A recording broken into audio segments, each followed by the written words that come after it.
Seorang ayah tak mungkin meninggalkan anaknya begitu saja, apalagi mengetahui jika sang anak telah diculik. Itulah mungkin gambaran dari film ini. Halo sobat, pintu teater 1 telah dibuka. Kali ini Mimin bakalan ngebahas salah satu film yang berjudul The Beast. Film ini mengisahkan tentang seorang ayah yang baru pensiun dari militer. Ketika kembali ke rumah, sang istri dan anak telah lama meninggalkan dirinya karena pria tersebut memiliki sebuah penyakit mental.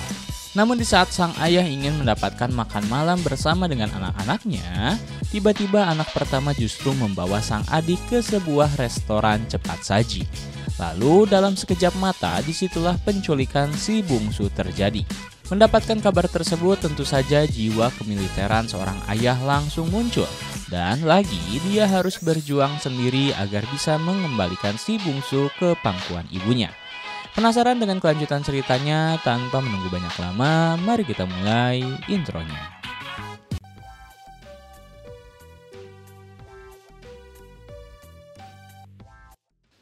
Scene berawal di sebuah tempat tidur di mana seorang pria bernama Riva telah terbangun dari tidurnya. Dia adalah mantan pasukan khusus di militernya. Diketahui, Riva ini memiliki sebuah trauma akibat dulu saat di kesatuan militer, sehingga Riva sering mengonsumsi obat penenang. Setelah bangun dari tidur, Riva sedang mencuci muka. Tiba-tiba ia teringat akan masa lalunya. Scene kemudian berlanjut, di mana Riva sedang berkonsultasi dengan psikiater yang menangani penyakit Riva. Riva bilang dia ingin meminta dosisnya sedikit ditambah, agar Riva bisa tetap tenang ketika nanti bertemu dengan anak-anaknya. Apalagi Riva akan bertemu mereka di sebuah pertandingan rugby. Lanjut, saat pertandingan rugby telah dimulai, Riva melihat putri bungsunya yang bernama Teresa sedang bertanding. Terlihat juga kakak dari Teresa yang bernama Mattia. Namun kedatangan Riva sepertinya kurang disambut hangat oleh Mattia.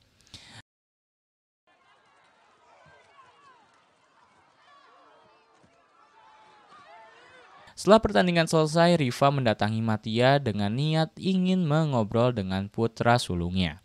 Namun Mattia hanya beranjak pergi tanpa menghiraukan Riva. Karena telah dianggurkan, Riva pun pergi menemui mantan istrinya yang bernama Angela. Mereka pun saling mengobrol tentang rencana Riva untuk makan malam bersama anak-anak.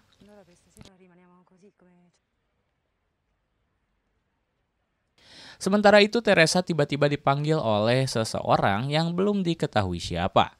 Dan ketika sampai di rumah Angela, terlihat Angela sendiri sedang bersiap-siap untuk pergi makan malam. Sedangkan Mattia disuruh membeli obat pencuci mulut untuk adiknya. Lanjut, saat keluar dari rumah, Mattia dan Teresa sepertinya hendak diikuti oleh seseorang yang berada di dalam mobil. Namun mereka tak sadar dan pergi begitu saja hingga sampai di suatu tempat makanan cepat saji. Teresa awalnya bertanya, kenapa kita kemari? Padahal mereka sudah ada janji dengan Riva. Namun Mattia tampaknya memang sudah berniat untuk menggagalkan acara makan malam tersebut. Sementara Riva sendiri yang berada di rumah tiba-tiba menyayat tangannya sendiri akibat melamun kencang. Lantas saat mencuci tangan, Riva tiba-tiba teringat dengan masa kelamnya di militer. Sehingga dia langsung mengambil obat penenang yang diberikan oleh dokter. Berpindah pada Mattia dan Teresa. Saat lagi makan, tiba-tiba dua teman Mattia datang ke sana. Mattia pun lantas memberikan kode untuk segera menyusul temannya itu. Dan di sebuah parkiran belakang, Mattia ternyata menyedot selinting daun enak sambil bercanda dengan temannya. Namun tiba-tiba Mattia merasa ada yang tidak beres dengan Terry. Sontak, Mattia pun panik dan langsung menanyakan pada beberapa orang di sana. Namun hasilnya nihil. Dia hanya diberitahu jika ada sebuah mobil jeep yang datang membawa Terry. Bahkan Terry sempat berteriak. Namun sayang, nasi sudah menjadi bubur. Tak lama Matia pun langsung mengontak sang ayah. Rifa yang mendengar kabar tak sedap itu langsung menyuruh Matia untuk melaporkan kejadian tersebut ke polisi. Lalu bersamaan dengan datangnya Rifa, seorang polisi bernama Basilio memberitahu jika Basilio telah mengumumkan berita kehilangan ini kepada seluruh jajaran polisi. Dan tak lama Basilio mendapat kabar bahwa jeep tersebut terlihat di jalanan dan sedang dikejar oleh satu mobil polisi. Tak pakai lama, Basilio pun langsung menyuruh timnya untuk mengirim bala bantuan. Tapi Rifa sendiri, dia yang mendengar kabar tersebut langsung membawa mobilnya dan menancap gas hingga menabrak Basilio karena ingin buru-buru mengejar si penjahat. Singkat cerita, Rifa berhasil menemukan penjahat itu dan langsung mengikuti kemana si penjahat pergi.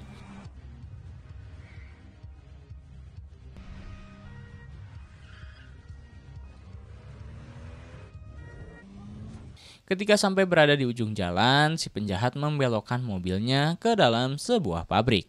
Di sana si penjahat yang panik hampir saja menabrak sebuah truk hingga mobil pria tersebut mati. Tak lama Rifa pun datang dan langsung menghajar si penjahat. Tapi penjahat sendiri pun tak bodoh. Dia segera menyalakan lagi mobilnya dan berhasil kabur dari kejaran Rifa. Sementara itu muka Angela menjadi berubah sesaat setelah diberitahukan jika anaknya diculik. Sedangkan di kantor polisi, Basilio terlihat sibuk untuk mengejar kemana penculiknya lari.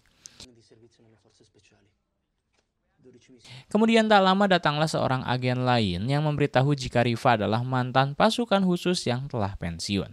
Diketahui juga jika Rifa sebelum pensiunnya telah mengerjakan sebuah misi khusus yang kabarnya selesai dengan cara yang buruk. Sehingga polisi curiga jika kasus penculikan anaknya ini ada sangkut pautnya dengan misi terakhir Rifa yang belum beres. Di sisi lain, Rifa yang tak berhasil mengejar si penculik justru malah datang ke sebuah tempat transaksi narkoboy. Tapi sial, ketika hendak membeli dengan jumlah banyak, Rifa tiba-tiba dikagetkan dengan munculnya beberapa pria yang hendak menyerang mantan pasukan khusus itu. Tentu saja Rifa dicurigai sebagai informan polisi, tapi tak banyak lama Rifa langsung menghajar mereka hingga para pria tersebut terkalahkan. Setelah itu Rifa langsung menanyai pada seorang kurir banci siapa bandar besar yang memasok barangnya. Lantas banci tersebut membocorkan siapa pemasoknya. Seorang pria bernama Mistif. Bahkan diberitahu di mana Mistif berada. Tak pakai lama Rifa langsung datang ke sebuah klub. Di sana Rifa sempat teringat masa lalunya. Namun beruntung dia bisa mengkondisikan dirinya dan lanjut melakukan pencarian. Ketika telah melihat siapa itu Mistif, tiba-tiba Rifa juga mendengar jika seorang perempuan sedang menelpon dan terdengar seperti teman si penculik. Lantas Rifa mengikuti perempuan yang sebut saja dia Camila. Sementara itu, Ibu Teresa dan Matia didatangi kembali oleh Basilio. Di sana Basilio menanyakan apakah Rifa sebelumnya pernah terlibat masalah dengan seseorang. Tapi Angela saat itu pun tak tahu apa-apa. Di sisi lain, si penculik dan Camila telah bertemu di sebuah tempat dan mereka telah mendapatkan tas yang berisi dolar gepokan. Tak lama dari situ tiba-tiba Rifa datang dan memotong si penculik.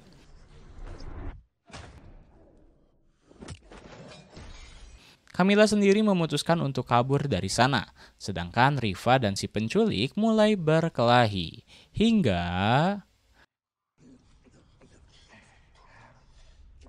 Rifa berhasil mengalahkan si penculik sampai meninggal, meskipun Rifa harus tertusuk oleh pisau pria tersebut. Lantas karena kecolongan dari si penculik, Rifa langsung lanjut mengejar Camila yang sedang bersembunyi. Sempat terjadi aksi kejar-kejaran saat itu, namun sayang seribu sayang Rifa yang telah tertusuk pisau tak bisa mengejar Camila lebih dekat. Lalu Rifa kembali pada mayat si penculik untuk mencari sesuatu yang bisa digunakannya sebagai petunjuk. Di sana lantas Rifa menemukan handphone milik si penculik. Tak lama, beberapa orang pun datang dengan kawalan. Ternyata itu adalah Mistif. Lalu, Mistif menyuruh dua anak buahnya untuk mengecek keadaan sekitar. Di sisi lain, penculikan atas Teresa juga sudah menjadi buah bibir netizen seluruh kota. Dan Mattia sendiri ingin mencoba membantu pencarian Teresa dengan cara mendatangi Basilio. Tapi sial, Mattia justru hanya disuruh untuk menemani ibunya di rumah. Mattia pun kesal. Setelah Mattia pergi, lantas para agen polisi yang membantu Basilio memberikan sebuah penjelasan, di mana CCTV jalanan merekam aktivitas mobil penculik dan mobil Riva selama beberapa minggu ke belakang. Lalu dari penjelasan yang sedikit rumit tersebut, Basilio pun mengartikan jika Riva adalah mantan tentara yang juga ketergantungan obat-obat terlarang. Di sisi lain, Angela yang baru sampai rumah sedikit kaget karena pintu rumahnya sudah terbuka. Di sana ternyata telah ada Riva yang sedang menjahit perutnya akibat bekas tusukan. Alih-alih mengambil perban, Angela justru berniat untuk menelpon Basilio dan melaporkan jika Riva ada di rumahnya.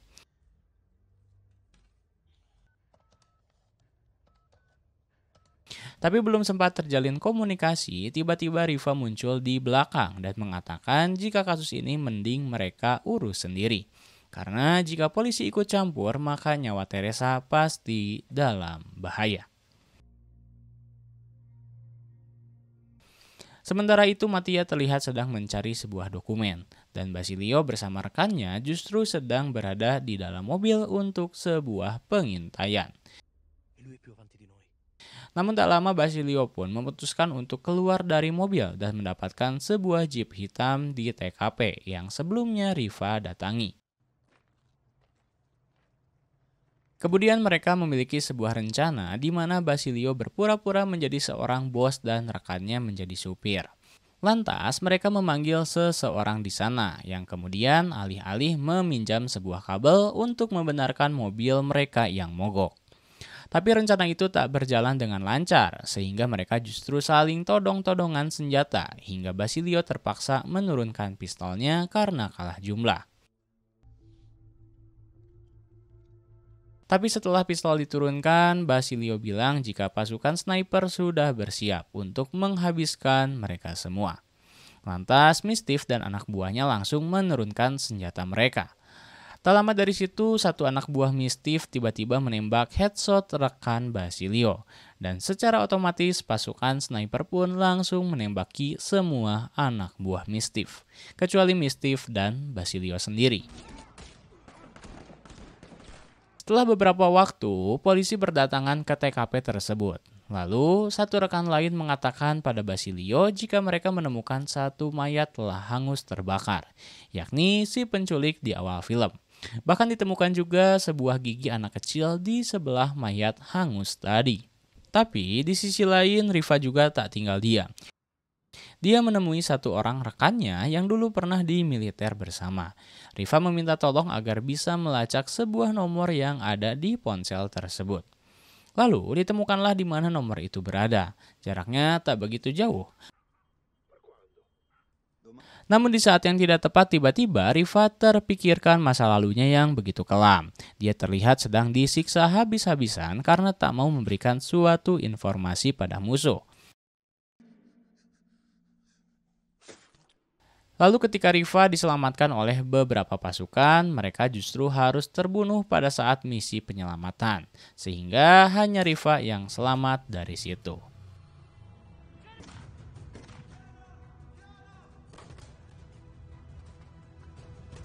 Kembali ke realita kehidupan, Riva sekarang telah menemui sebuah rumah besar milik seorang mafia. Kemudian secara mengendap-endap Riva berhasil masuk ke dalam rumah tersebut. Lalu tak lama dia mendapati mafia tadi hendak membunuh Camilla. Tak bisa berbuat apa-apa, Camilla pun akhirnya harus mati secara mengenaskan.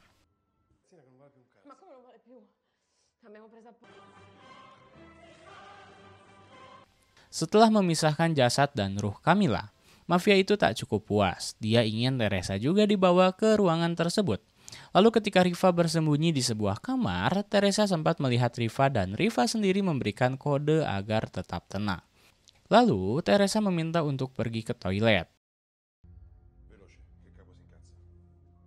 Dan di saat hendak menyerang bodyguard tersebut, tiba-tiba Riva justru balik diserang dari belakang. Sehingga mereka pun berkelahi sampai terdengar kegaduhan.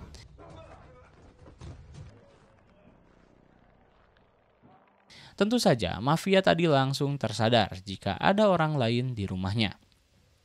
Ketika berhasil mengalahkan satu bodyguard, lalu bodyguard lainnya pun mulai menyerang.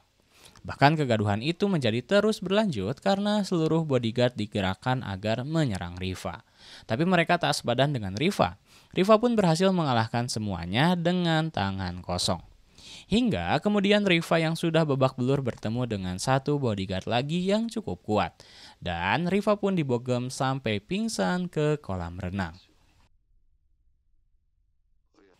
Di sisi lain, Matias sedang menonton sebuah wawancara bapaknya, di mana Riva diberikan sebuah promosi oleh seorang jenderal karena berhasil menjaga rahasia negara. Tapi Riva di situ justru menolak untuk naik jabatan dan lebih memilih untuk dipulangkan ke rumah karena ingin bertemu dengan anak-anaknya. Mattia pun menjadi sedih karena bapaknya yang selama ini dia benci ternyata sangat menyayangi Mattia.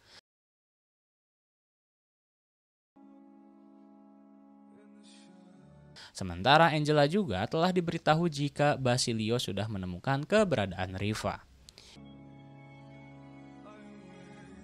Singkat cerita, Riva langsung dilarikan ke rumah sakit. Di suatu momen, Angela juga membagikan sebuah cerita saat awal pernikahannya dengan Riva kepada Mattia. Diketahui jika Angela ternyata sangat sayang pada Riva. Namun saat kembali ke rumah, Riva sempat berubah menjadi orang asing yang mudah marah. Sehingga Angela pun membencinya. Kemudian, scene berlanjut di mana Mattia mendatangi ruangan Riva. Riva juga sempat memberitahu jika yang dilihatnya di dalam rumah itu bukanlah Teresa. Lalu Riva meminta tolong pada Mattia agar mengambilkan sebuah penjepit kertas di dalam map medis, agar Riva bisa membuka borgol yang ada pada tangannya. Setelah itu Mattia pun disuruh untuk tetap diam di tempat. Kemudian tak lama satu orang polisi memasuki ruangan tersebut dan mendapatkan Riva sudah terbebas dari borgolnya. Sehingga polisi menodongkan pistol pada Riva. Tapi Riva kemudian dengan mudah mengambil alih pistol polisi tersebut. Tak sampai situ, Riva menyuruh polisi tadi untuk menghubungi markas agar bisa mendapatkan sebuah informasi siapa yang menculik Teresa. Kemudian polisi pun disuruh memborgol dirinya sendiri. Sementara di luar kamar ternyata dua polisi telah bersiap untuk menyergap. Namun Mattia menawarkan dirinya untuk berpura-pura menjadi sandera Riva. Hal itu pun terbukti berhasil membuat Riva dan Mattia pergi dari rumah sakit. Tapi di tengah perjalanan, Riva langsung menyuruh anaknya agar turun dari mobil. Karena tak ingin menyeret Mattia ke dalam bahaya. Sementara itu di sebuah rooftop gedung terlihat mafia besar tadi bertemu dengan seorang mafia lain yang tak bersalah. Namun tak lama terdengar suara tembakan. Tentu saja itu adalah Riva. Lalu ketika dicek oleh dua orang bodyguard, mereka mendapati satu rekannya telah mati. Lantas dua bodyguard itu juga langsung Riva habisi secara brutal. Karena kesal, seorang mafia gendut langsung menyerang dengan membabi buta. Hingga Riva terkena tembakan tepat di punggungnya. Namun tetap saja tembakan tersebut tak membuat Riva gentar. Justru saat keadaan tercekik, Riva tiba-tiba membalikan keadaan sampai mafia gendut itu skydiving ke bawah gedung.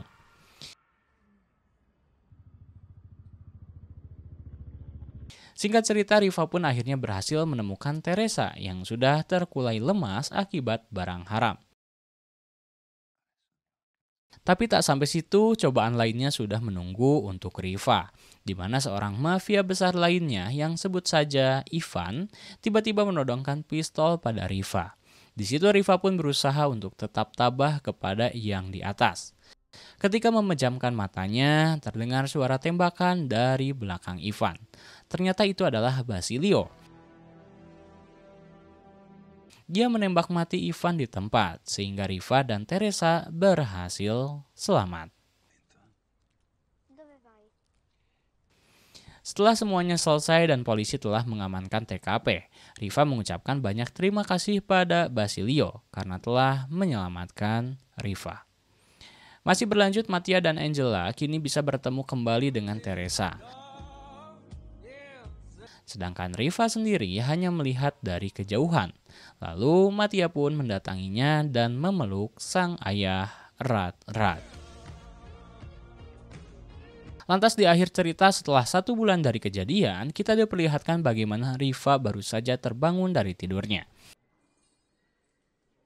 Lalu dia mengikuti sebuah kumpulan di mana terdapat orang-orang saling berbagi hikmah serta cerita. Tamat.